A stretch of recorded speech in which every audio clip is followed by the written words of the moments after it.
அனைவருக்கும் வணக்கம்.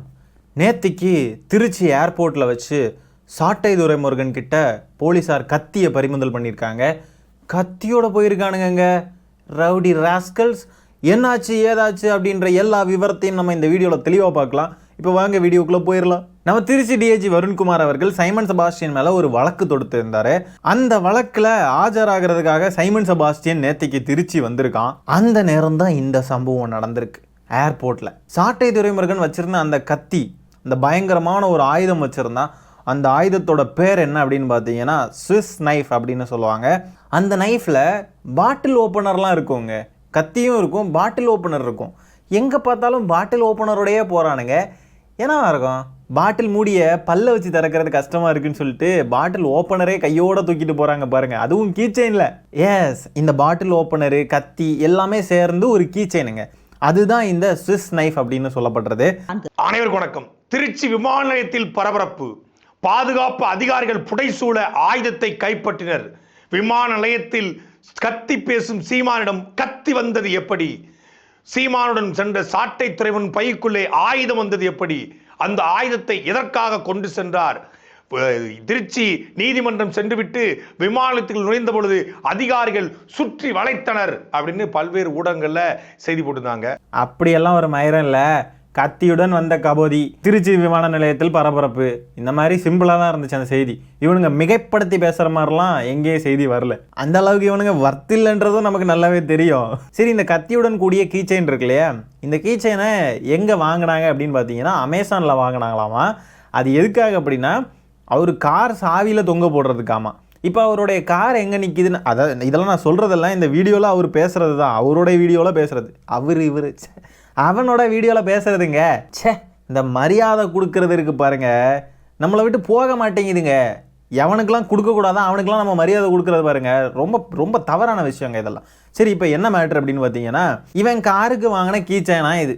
இப்போ என்ன ஆயிடுச்சுன்னா, அந்த காரு ஆக்சிடெண்ட் ஆகிருக்கான். அந்த கார் வந்து டொயோட்டா ஷோரூமில் நிற்கிதாமா. சரி, காரு ஷோரூமில் நிற்கிது, சாவி இவங்கிட்ட இல்லை. அப்புறம் என்னத்துக்கு அந்த கீச்செயினை எடுத்துகிட்டு கையோடு சுற்றிட்டு தெரியணும்? ஏர்போர்ட்டுக்குள்ளே இந்த மாதிரி கத்தி, இந்த மெட்டல்ஸ் இருக்கிற விஷயங்கள்லாம் எடுத்துகிட்டு போகக்கூடாதுன்ற பேசிக் அறிவு கூட இல்லாமல் இருக்கான்னா இவனை என்ன சொல்கிறது? சாவியே இல்லாத கீச்செயினை எதுக்காக கையோடு தூக்கிக்கிட்டே தெரியணும் போகிற வர இடத்துக்குலாம்? அது மட்டும் இல்லாமல் அந்த கத்தியை வாங்குற நேரத்தில் வாக்குவாதம் பண்ணி சண்டை போட்டிருக்காங்க ஏர்போர்ட்டில் வச்சு. பார்த்துக்கோங்க, இவனுங்களுக்கு அந்த கத்தி எந்த அளவுக்கு தேவைப்பட்டிருக்கு. அப்போ ஏதோ சம்பவம் பண்ணுறதுக்கு பிளான் பண்ணியிருக்கானுங்களோ என்னமோ தெரில. அந்தளவுக்கு வருத்தம் இல்லை, அது வேற. அடுத்ததாக நீதிமன்றத்தில் என்னாச்சுன்றதை பார்க்கலாம்.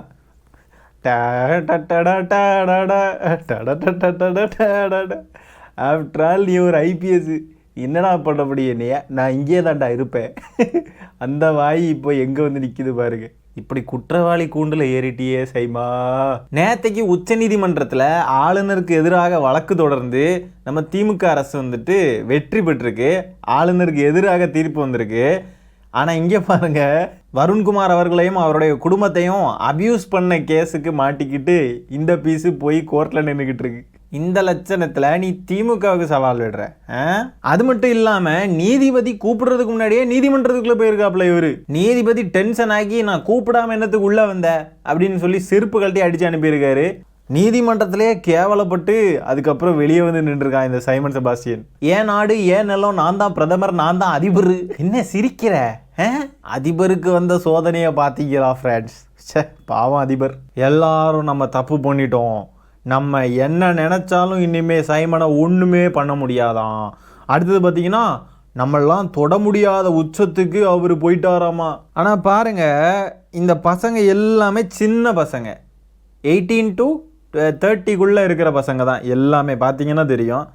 அந்த பசங்களுக்கு தான் இவன் மேலே ஒரு மோகம். அதாவது புது பேட்ச் இவங்கெல்லாம். பழைய பேட்செல்லாம் காலியாகி வெளியே வந்துட்டாங்க. இப்போ புது பேட்ச். நம்ம எப்பவுமே சொல்கிறது தான், இவன் இந்த சின்ன பசங்களை கைக்குள்ளே வச்சுக்கிட்டு இருக்கான், அதுக்காகவே வேலை பார்த்துக்கிட்டு இருக்கான். அடுத்த வர தலைமுறையை கரப்ட் பண்ணி வச்சுருக்கான் அப்படின்றது தான் நம்ம சொல்ல முடியுது.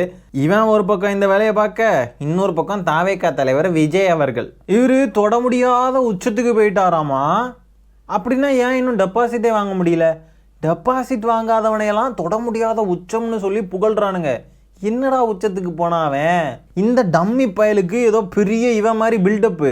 இவன் சாட்டை துரைமுருகன்லாம் பார்த்தீங்கன்னா ஒரு 10 பேர் நாம் தமிழர் கட்சிக்காரங்களுடைய காரு போகுதான். அதில் அப்படியே பார்த்தீங்களா எவ்வளோ கெத்து, இது இப்படி நாங்கள் நாம் தமிழர் கட்சி அப்படி நாங்கள்லாம் பெரிய புலத்திகள் அப்படின்னு சொல்லிட்டு போடுறான் வீடியோ. ஏன்னா ஒரு 10 காரில் போகிறதும் ஒரு 50 பேர் செல்ஃபி எடுக்கிறதும் நீங்கள் உச்சத்தை தொட்டுட்டீங்கன்னு அர்த்தமா?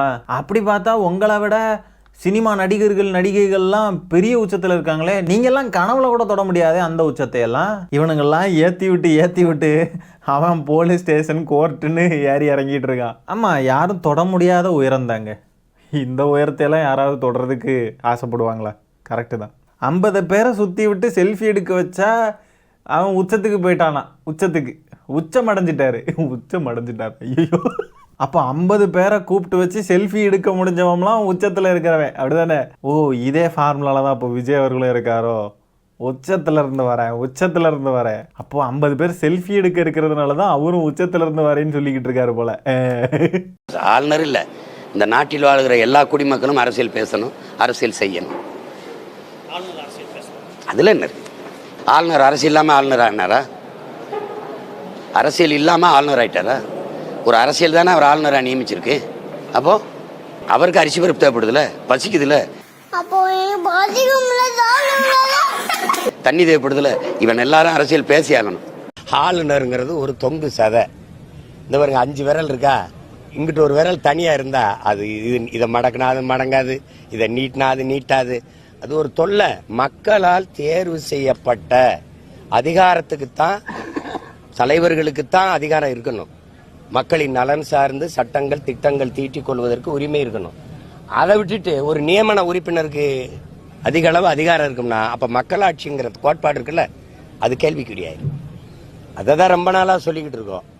பேரறிஞர் அண்ணா காலத்திலிருந்து இந்த பேச்சு வருது. ஆட்டுக்கு தாடியா நாட்டுக்கு ஆளுநரும் அவசியம் இல்லைன்னு சொல்றது அதை வச்சு அட மானம் கெட்டவனே. மாற்று மின்பெருக்கம்னு ஒரு திட்டம் சொல்றான். மாற்று மின்பெருக்கம் எப்படி? ஒரு தொடர் வண்டியை ஓட விட்டு 2 பக்கம் காற்றாடி வச்சு வரவேல கொடுத்துருக்கான். அந்த தொடர் வண்டி 100 கிலோமீட்டர் சுத்தி ஓடிட்டு இருந்துச்சுன்னா அதுல இருந்தே மின்சாரத்தை உற்பத்தி செய்யறோம். தொடர் வண்டியில 2 பக்கமும் காற்றாடியை பொருத்தி வச்சு தொடர் வண்டி ஓட இவரு மின் உற்பத்தி பண்ணுவாரா? நான் சாலை போய் சயின்டிஸ்டாக இருக்க வேண்டியவன், நான் தாக்கான ஒரு கட்சி ஆரம்பிச்சு வெத்து வேட்டா ஆன கதைங்க. தொடர் வண்டி சுற்றி 100 கிலோமீட்டர் ஓடிட்டு இருந்துச்சுன்னு சொன்னால் ஊருக்கு போகிறவங்களாம் எப்போ போய் சேர்றது? ஆனால் தமிழக அரசியல் களத்தில் இருக்கிற ஒரு தலைவன், கட்சி தலைவன் இந்த லட்சணத்தில் இருக்கான்றதை நினச்சி பார்க்குறது தான் ரொம்ப வருத்தமாக இருக்குங்க. ஒரு பக்கம் என்டர்டெய்னிங்காக இருக்குது, ஆனால் இப்படி ஒரு அடிமுட்டால் எந்த ஊர்லேயுமே இருக்க மாட்டான். எந்த கட்சி தலைவனும் இப்படிப்பட்ட அடிமுட்டாலாக இருக்க மாட்டான். அதுதான் நம்ம பார்க்க வேண்டியது. இப்போ இவன் லிஸ்ட்டில் விஜய் அவர்களும் சேர்ந்துக்கிட்டு இருக்காரு. அதுதான் இன்னும் நமக்கு ரொம்ப வருத்தம் அளிக்கிறதா இருக்குது. சரி மக்களை, இந்த காணொலியை நான் இதோட என் பண்ணிக்கிறேன். இந்த வீடியோவில் நம்ம பேசியிருக்க விஷயங்களை பற்றி உங்களுடைய கருத்துக்கள் என்னன்றதை கமெண்ட்டில் பதிவு பண்ணுங்கள். வீடியோ பிடிச்சிருந்தா ஒரு லைக் தட்டி விட்டு 4 பேருக்கு ஷேர் பண்ணுங்கள். முக்கியமாக நம்ம சேனலை சப்ஸ்கிரைப் பண்ணி வச்சுக்கோங்க. மீண்டும் இன்னொரு காணொலியில் சீக்கிரமாக உங்களை சந்திக்கிறேன். அது வரைக்கும் டாடா பை, டேக் கேர்.